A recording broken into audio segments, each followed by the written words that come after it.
মাটির চারা তো লাগাইলে তো মারা যায়, কোকো ফিটি চারা তো লাগাইলে মারা যায় না, এত তাপমাত্রায় লাগানো হয় ইয়ে হয়, ফল গাছে ফলন আছে, কোনো মরার হার একদম শূন্য কোকোপিটের চারা। মানে ওরা জয় টাকা দিয়ে নিয়ে যায় প্রত্যেকটা চারা। আর মাটির চারা লাগালে দেখা যায় যে মাটির চারা লাগাইছে 1,500 মারা গেছে, ফির আনা লাগে ফির আবার লেবার খরচ চারাটা তৈরি করতেও ফির লেবার খরচ।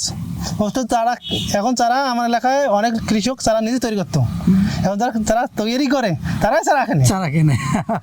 এটা রেডিমেড এবং আধুনিক যে জিনিসটা সবচেয়ে মজার বিষয় হচ্ছে মাটি ছাড়া করতে, মাটি ছাড়া একদম টোটাল মাটির কোনো স্পর্শই নেই।